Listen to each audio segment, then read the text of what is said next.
different pardon question.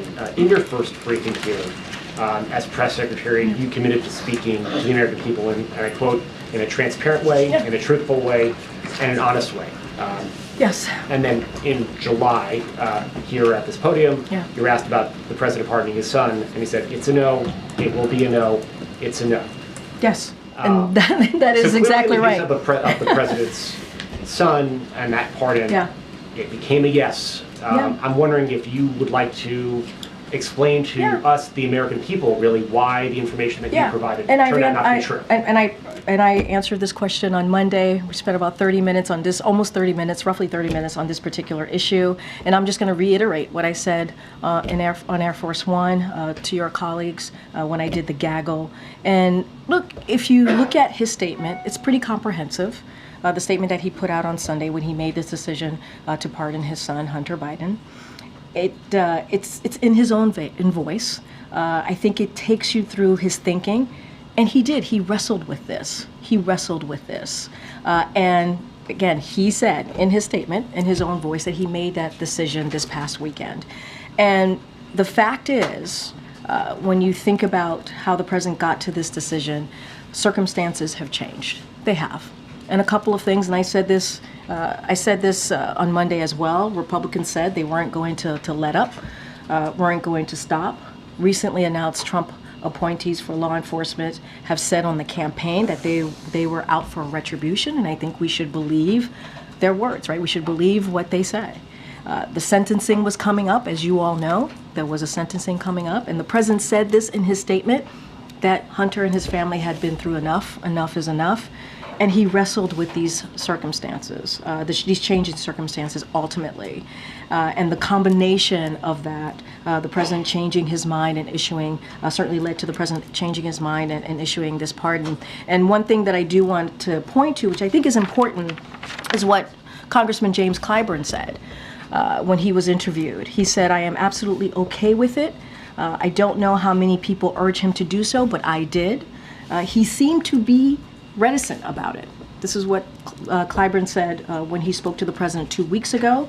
But I emphasized, continuing his quote, emphasized the fact that we as fathers have obligations to our children. So that was a conversation that the congressman himself had with the president two weeks ago, said that the president was reticent when he encouraged the president to do so.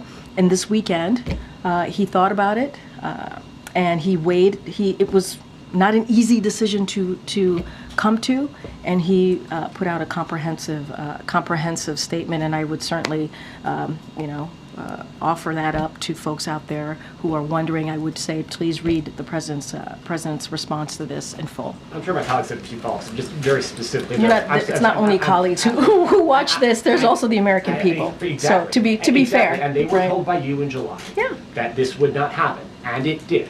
I'm saying, asking for yourself, not the president's statement, but for yourself. Do you feel like you are owed an apology by the president? Do you owe an apology to the American people? Zeke, I just laid out the president's thinking. The president laid it out himself in his own words. He did. He laid out how he wrestled with this decision.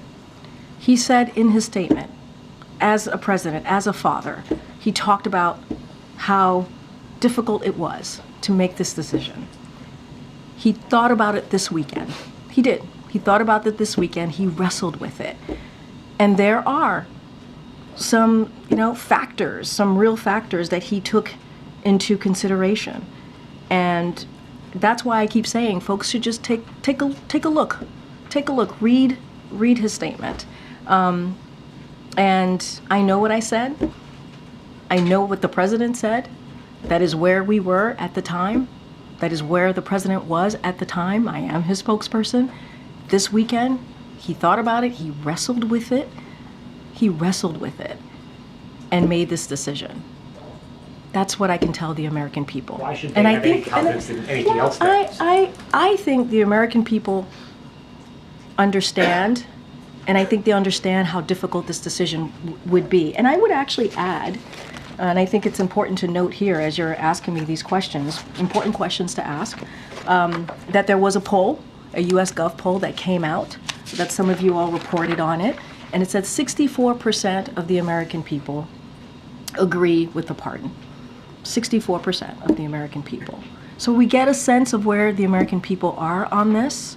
Obviously, it's one poll, but it gives you a little bit of insight. 64% is nothing to sneeze at. But again, the president talked about this, his own words. He said this weekend he wrestled with this. This weekend he thought about this, and he made this decision.